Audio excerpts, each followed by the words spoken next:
From New York, this is NBC Nightly News with Jane Pauley. Good evening. A series of sharp earthquakes hit southern Italy tonight. The main quake was centered some 45 miles east of Naples. It was felt as far south as Sicily, as far north as Venice. Police in Naples say a 9-story apartment building completely collapsed. And these are the first pictures from Naples. They show some damage, some confusion, but the cost of the quakes won't really be evident until tomorrow. Italian officials so far report at least 100 deaths and at least 150 people injured, but those figures could go much higher before rescue crews finish searching the rubble in Naples and several other nearby towns. Fire officials in Las Vegas said today that when all the debris is removed, they expect to find at least 20 more bodies in the rubble of the MGM Grand Hotel.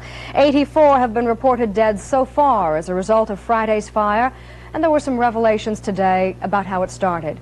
The Las Vegas fire chief says the fire may have smoldered as long as 2 hours before it found a large oxygen supply, and then in just seconds it formed a huge fireball that engulfed the entire first floor of the casino, 140 yards long. The fire was believed to have started from an electrical malfunction in the hotel walls. Controversy has grown over whether the tragedy could have been prevented, as Bill Sternoff reports.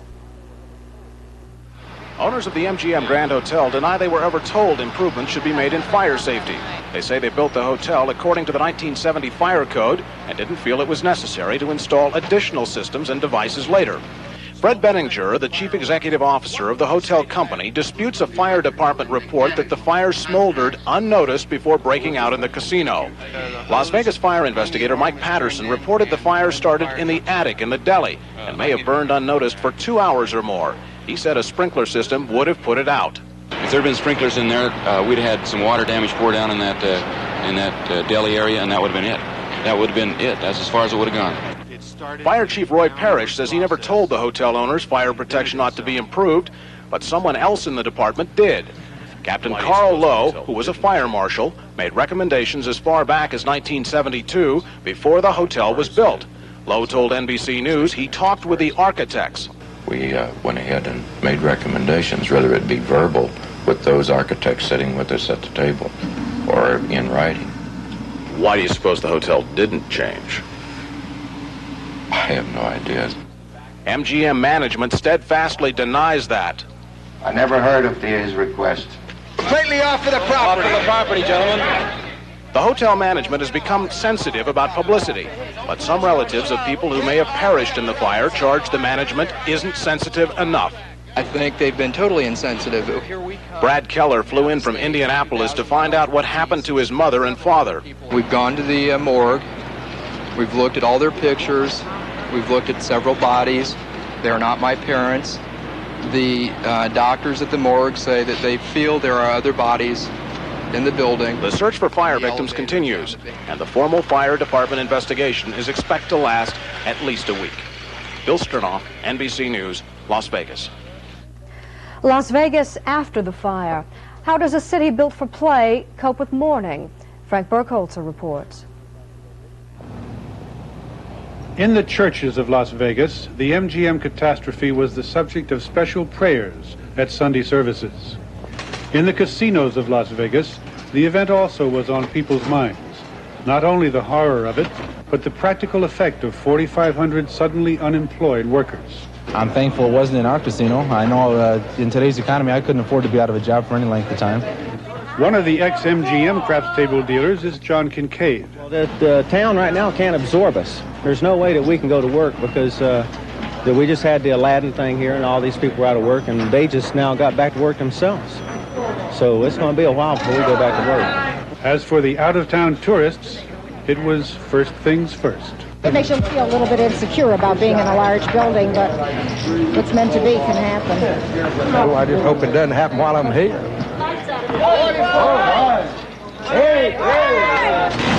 Frank Burkholzer, NBC News, Las Vegas.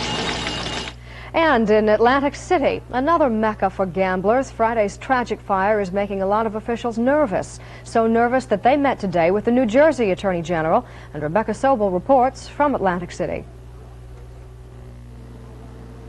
They call it Las Vegas East. high-rise gambling casinos stretching out of the swamps of Atlantic City. 5 new casinos have opened here in just the past 3 years. But after Friday's fire in Las Vegas, Atlantic City casino officials took pains today to reassure the public their casinos are safer. This is the nerve center for the whole resorts complex. Whenever an alarm is struck in any part of it, it comes in on this panel board. Fire officials say while hotels in Atlantic City and Las Vegas both have fire monitor detection, the systems in Atlantic City would run on separate power if the main electrical system failed in a fire. Atlantic City hotels must have sprinklers on every floor. The MGM Las Vegas hotel did not. Officials say fire safety rules in Atlantic City are among the strictest in the country, a fact supported by even longtime casino critics like New Jersey Attorney General John Degnan. Well, there have been occasions on which I've been a fairly harsh critic of the casino hotel industry. This is not such an occasion. I think they've gone beyond what they were required to do by the spirit of the law.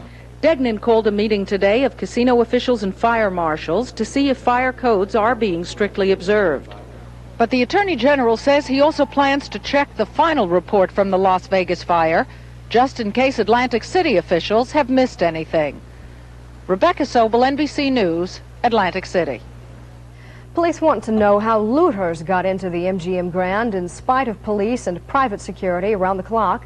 One woman fled the fire without her jewelry, $100,000 worth, and it's gone now.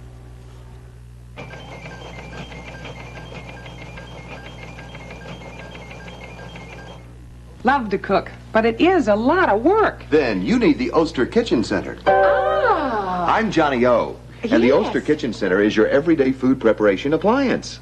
It's a powerful multi-speed mixer, Osterizer blender, food grinder, dough maker, even a slicer shredder for a couple or a clan.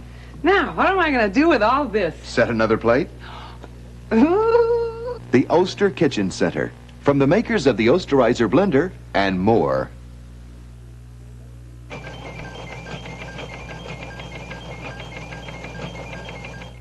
This winter for colds and flu, we're being more careful.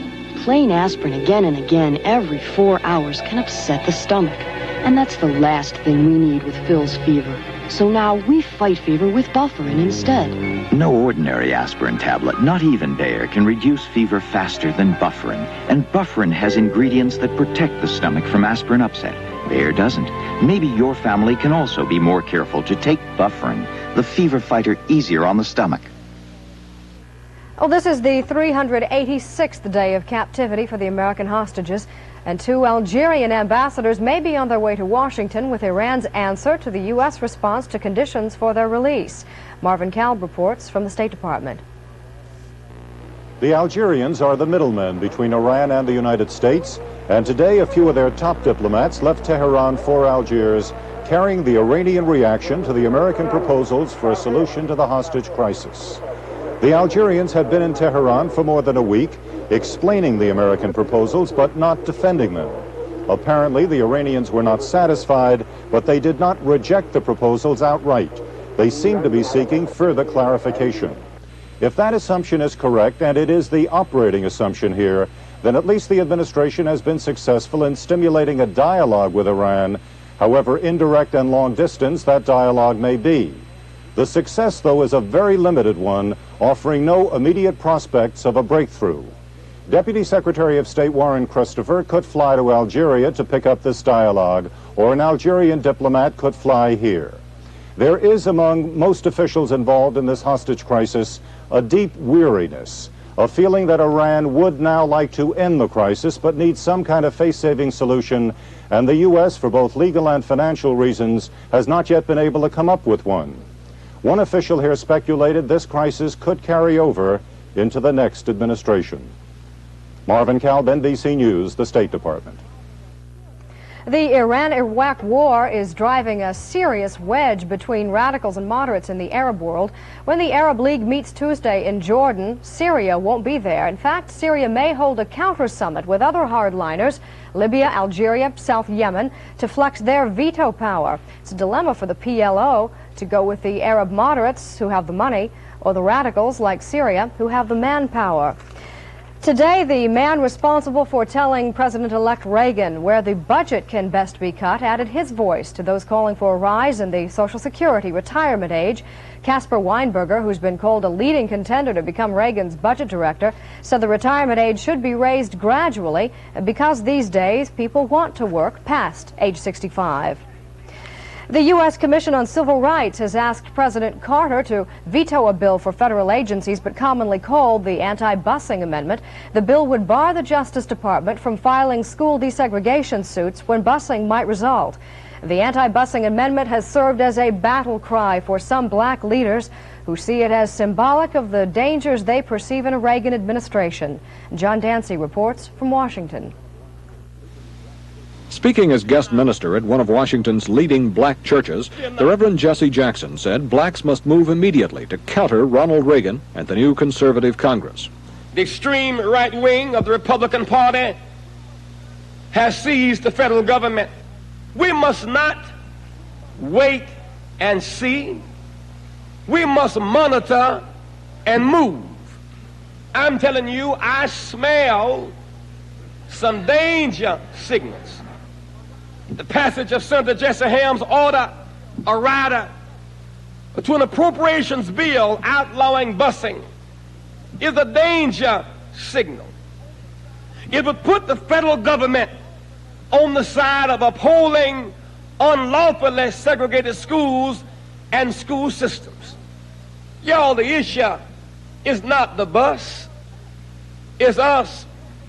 Senator Orrin Hatch, head of the Labor Committee, has indicated that he will push for a constitutional amendment to outlaw affirmative action programs. Don't wait and see. Monitor and move. Jackson said Mr. Reagan has critical choices before him, one leading to domestic tranquility, the other to domestic rebellion. What Mr. Reagan does not have, in Jackson's mind, is time. Jackson expects to oppose the new administration from the beginning. John Dancy, NBC News, Washington. Today, President-elect Reagan tried to reassure blacks, saying what we did in California, I would hope to do better at the national level. If black leaders are worried about a Reagan administration, there are a lot of other people in Washington who just can't wait. NBC correspondent Bill Lynch has that story. Washington hasn't been this keyed up since the Kennedy era. Ronald and Nancy Reagan swept this town off its feet with a 4-day whirlwind courtship. The president-elect touched all the right buttons on Capitol Hill. He courted the Supreme Court. And he wined and dined with the Capitol's permanent establishment: the lobbyists, the journalists, the sports impresarios, the symphony conductor, and the mayor. The president-elect said there was one word difference between president and resident, and he wanted to bridge the gap between resident and president, and I believe that, and I appreciate that, because I'm the mayor of the city, and he will be one of my constituents. And in reaching out to his political enemies as well as his friends, Reagan has impressed the power brokers. Lobbyist Jack Valenti, a veteran of the Johnson White House, gives him an A. It's like the girl that nobody's noticed for a long time, and all of a sudden people are calling her up for dates. I would say this town is receiving President-elect Reagan with great fervor and passion, more than most people thought. Washington's top restaurants and private clubs, which the Carter crowd generally avoided, are anxiously awaiting a flood of Republicans with generous expense accounts. The moral majority notwithstanding, the 2-martini lunch is coming back into official favor. Washington society is also anticipating a glamorous new era on the party circuit, with the White House setting the pace. Hostess Candy Somerville. It's going to be wonderful to see those things happening at the White House again. It's going to be wonderful to know that there's a First Lady that just knows how it ought to be, and that everything will be perfection again. After suffering through 20 years of Vietnam, protest marches, political scandals, and economic decline, people here seem determined to enjoy Ronald Reagan. Washington is a city hungry for some excitement and glamour. Bill Lynch, NBC News, Washington.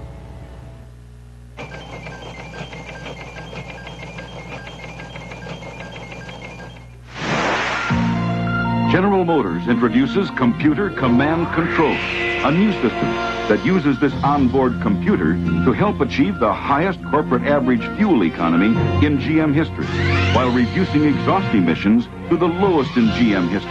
From now on, you'll activate this computer when you step on the gas. Computer command control on all standard and most optional gasoline engines from Chevrolet, Pontiac, Oldsmobile, Buick, and Cadillac.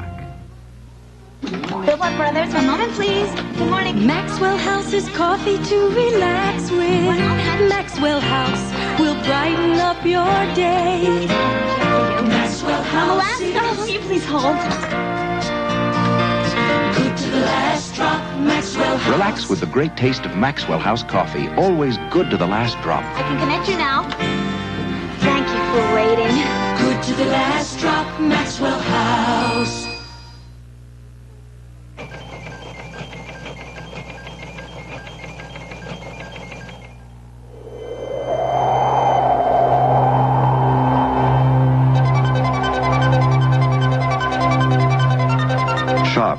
Invites you to enter the next dimension in sound.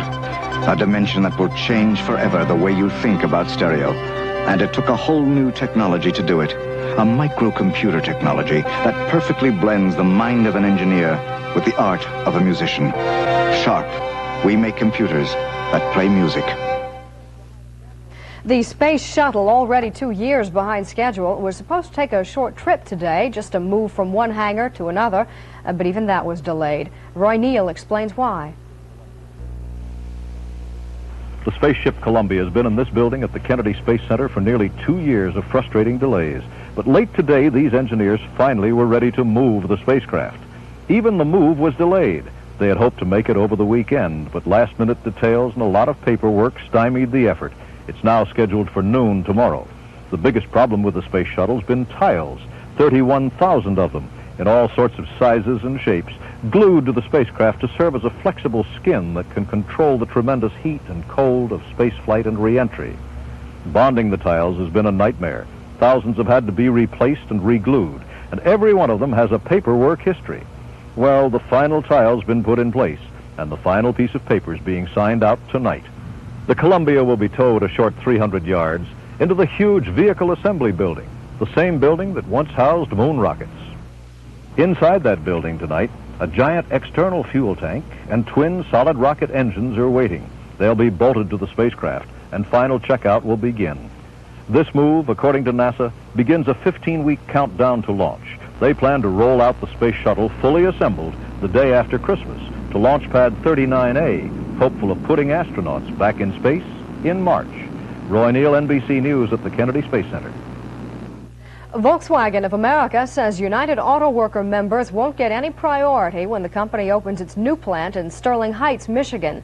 Hiring won't begin for a year, but the company told the Detroit News that past experience may be a disadvantage in choosing new employees. A spokesman for the UAW, which has 190,000 members out of work, said Volkswagen may be building a rift within the union.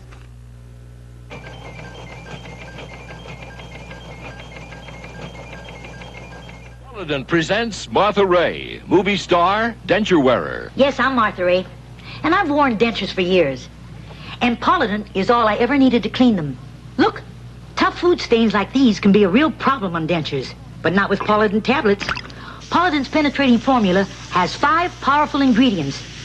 Helps clean tough stains, even in between. So take it from Martha Ray, the big mouth. Polydent Green helps get tough stains clean. What gives New York that special glow?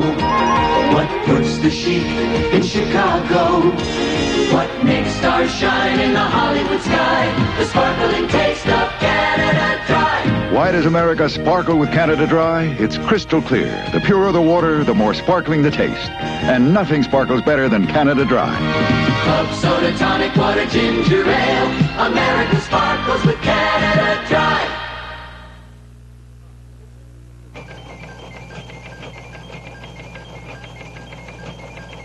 Would you be able to pick up this pan? No, that hurts in here. An actual arthritis minor pain flare-up. Just hurts, period. Here are regular strength tablets used mostly for headaches, and one with 50% more pain reliever, and it's double buffered. Pick one. Arthritis pain formula. It works for hours. Try it.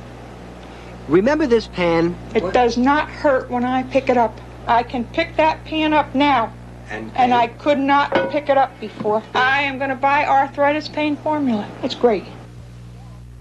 The problems that created chemical swamps like Love Canal have been solved on paper. The new EPA standards say that a company that makes toxic waste is responsible for seeing that they are properly disposed of, and the EPA is responsible for seeing that the sites are inspected and safe. But right now, there aren't enough sites. And after Love Canal, nobody wants a chemical dump in his backyard. Correspondent Bob Franken reports. There is only one working landfill in the entire Northeast that can fully meet the new EPA standards. With its reinforced construction and rigid safety procedures, the Seacoast International Disposal Site is in great demand. To accommodate huge quantities of newly manufactured chemical waste, Seacoast President Frank Nero wants to expand his operation. If there can't be expansion, there's going to be a great deal of confusion, chaos, and maybe even a crisis in the United States. Ironically, the Seacoast landfill is just a few miles from the Love Canal neighborhood, which had so much to do with the new safety standards. In Love Canal, there is opposition to the Seacoast plans. Homeowners Association President Lois Gibbs is against any expansion. We've definitely had it, and that's part of it. I mean, we just can't take anymore. Us here at Love Canal or the whole city of Niagara Falls. Love Canal homeowners have tried to convince officials that the project should be blocked. Within the next few weeks, the state of New York will have to decide whether Seacoast will be allowed to expand. I don't see how anything can be secure. But yes, there does have to be one, and it's going to have to be in somebody's backyard. If this opposition continues, it will tend to create far more harm in our communities than good, and we may indeed have many more Love Canals throughout the United States. Seacoast and other companies would like to create landfills like this one throughout the country. And when they point out to local residents that there has to be a place to dispose of dangerous chemicals, the answer more often than not is the same one given by the Love Canal homeowners. Go ahead and build somewhere else. Bob Franken, NBC News, Niagara Falls, New York. Reports tonight that the two remaining fugitive leaders of the radical Weather Underground are negotiating to turn themselves in. In Illinois, lawyers for Bernadine Dorn and William Ayers have contacted the state's attorney's office. Dorn and Ayers have been in hiding for a decade. The FBI says federal charges against Ayers and Dorn were dropped last year. Only local charges remain against Dorn from the anti-war demonstrations of 1969. 100 years ago, a man named Archibald Willard earned his place in American history. He captured the spirit of '76 on canvas. Last night, it inspired some spirited bidding in Portland, Maine. Nadine Stewart was there. You recognize the painting. The spirit of '76 has probably been reproduced more than any in American history. You probably never heard of the artist. Archibald Willard was a cartoonist who started to draw a 4th of July parade. Art dealer Rob Elowich says Willard suddenly got serious about the painting. His father was very ill, and as he was painting his father for the central figure, something happened to him, and he began to paint a more serious picture, and that's supposedly the way it was. And I believe there are quotes from Willard himself exactly explaining that story. Willard painted 15 versions of this painting. One version was the most popular exhibit at America's Centennial in 1876. 100 years later, the threesome was featured in the official bicentennial stamp. At $80,000, then we're off. Spirit of '76 at $80,000. At $80,000 bid now at $80,000. At $90,000 bid. Last night, they were featured again on the auction block in Portland, Maine. The painting was being sold by a family who had owned it since it was painted and only discovered its value 3 years ago. In 48 seconds, it was all over. An art dealer in New York City got this version of the spirit. At $150,000. $150,000. You're down $150,000. $150,000. Nadine Stewart, NBC News, Portland, Maine.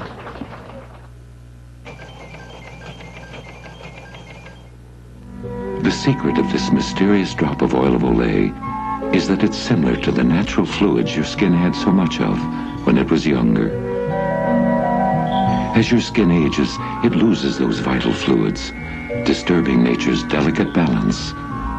Oil of Olay penetrates quickly to revive the radiant look your skin had when it was younger. Discover the secret of Oil of Olay. It can help you look younger too. It's rather ingenious how your new V6 Pontiac Bourneville Brougham gets a better EPA gasoline mileage rating than our German Audi 5000 at a price that's over $1,000 less. But how can your Bourneville get a better mileage rating and still have 23% more passenger room and 40% more luggage room? Ingenious. How does Pontiac do it? Know-how.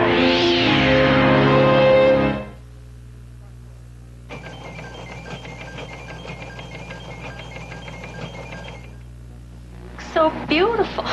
There's a special feeling that's uniquely a woman's. You do so much for everyone around you. Yet some days, you don't feel your best because of occasional irregularity.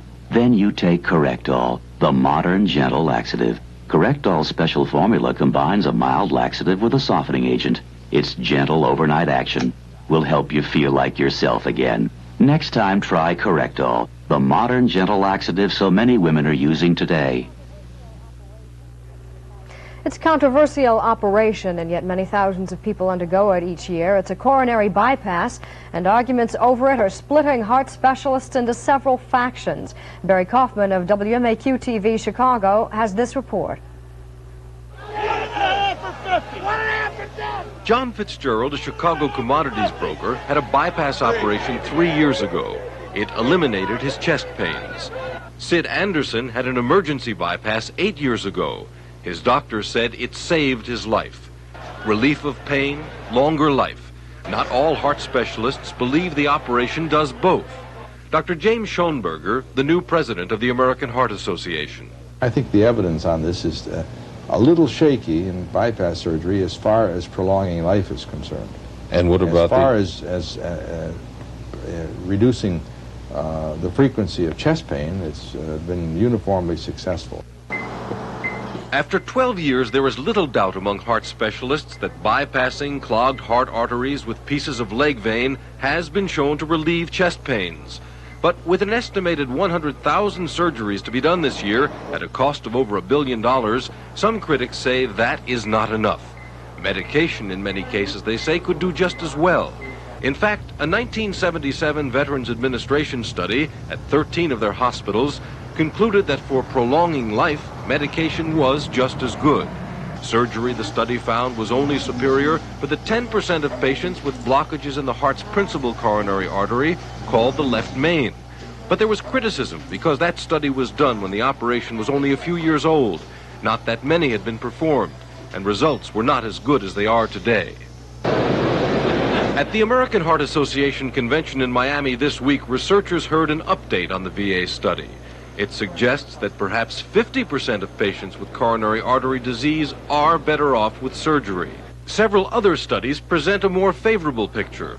One new study followed patients with a wide variety of coronary artery disease up to 10 years. It found that nearly 90% of them could actually expect a normal lifespan. Early next month, the government will convene a national panel of heart experts. The panel is expected to reach broad agreement for the first time on which patients can anticipate a better and longer life from bypass surgery, and which might do just as well with other treatments. Barry Kaufman for NBC News, Chicago. Well, that's our report tonight. John Chancellor will be here tomorrow night. I'm Jane Pauley, back in the morning on Today. Until then, good night.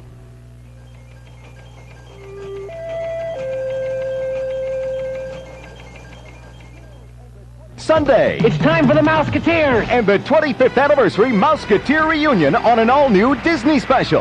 Then, Enola Gay, The Men, The Mission, The Atomic Bomb, an event that changed the course of history. Starring Patrick Duffy, Kim Darby, Billy Crystal, Gary Frank, and Gregory Harrison. Based on a true story, Sunday. Envision yourself in space. Light years from home, yet right in front of your TV. Envision the Atari video computer system and video programs, priced low all the time at Hills. Choose from 20 exciting games, including Space Invaders. Then sit back and let yourself go. What could be more exciting? Bring her down, Spaces. It's your turn to drive. Atari from Hills. We're the anti-inflation department store. Who are Bronx people? Bronx people are the stars. They're easy people to understand. Bronx people see things from different angles. Fill it up with no lead, please. Some of them are quiet and unassuming,